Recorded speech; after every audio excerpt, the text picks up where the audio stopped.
अब मैं आपसे जानना चाहूँगी कि दीगर इबादत में और हज में क्या इनफरादियत है?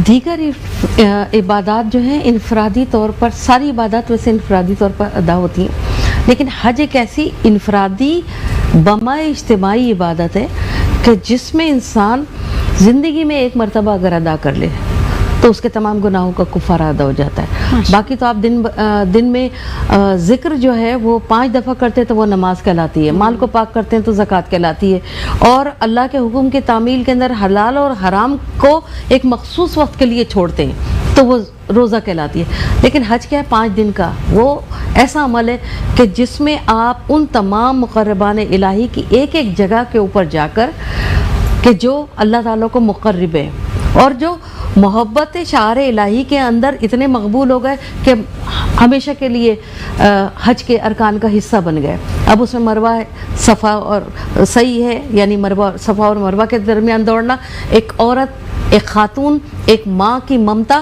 के बेआबो गया जगह है और तामील इलाही है और हुक्म शौहर है, इसमें वहाँ पर रहना किसके लिए?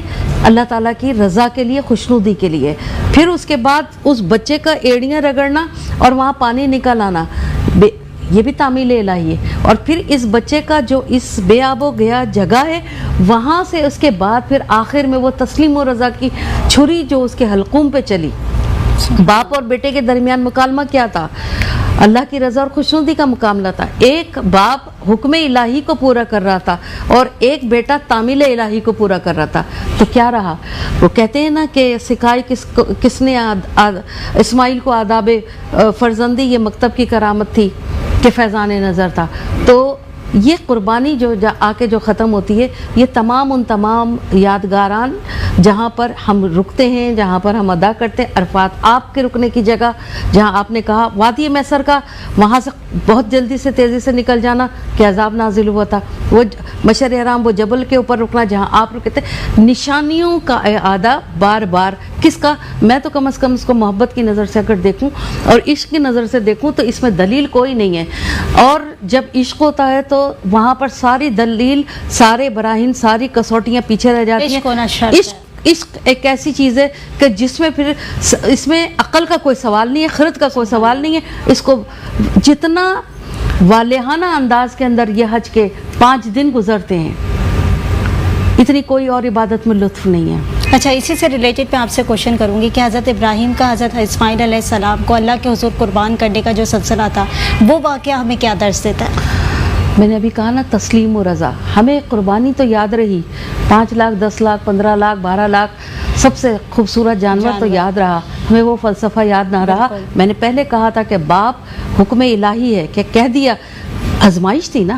बिल्कुल। तो ये आजमाइश बाप ने इंसानी जान लेने के लिए कहा गया, जबकि कहीं भी परवरदिगार ने जब से इंसानी ज़िंदगी का इर्तिक़ा शुरू हुआ है, कहीं भी इंसानी जान की हुर्मत को बहुत आला मिसाल करार दिया।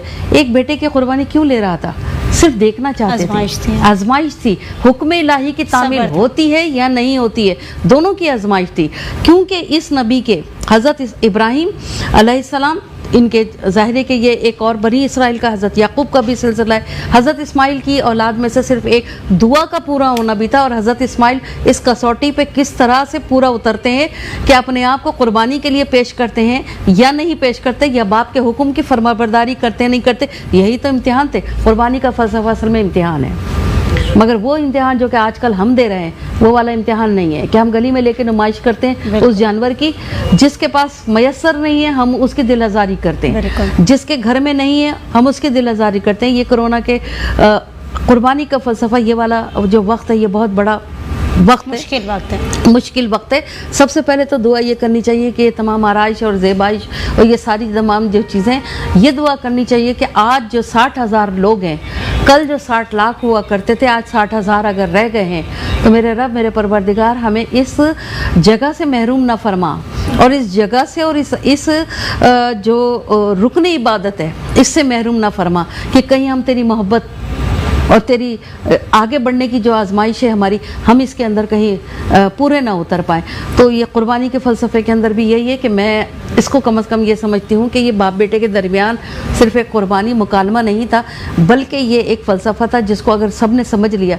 अपनी माल की आजमाइश है, ये भी ज़कात से रिलेटेड है, लेकिन हुक्म इलाही की याद में है, तो आप इसको कुर्बानी के फ़लसफ़े को सिर्फ एक दुम्बा बकरा गाय की हलाल करना नहीं है, बल्कि ये अपने उस बुत को कि जो आपके अंदर है, ख्वाहिशात नफसानी के गले पे छुरी फेरें, ये है फ़लसफ़ा उसका। बहुत शुक्रिया साजिदा आपा, आपने इतनी खूबसूरत बातें हमसे शेयर की।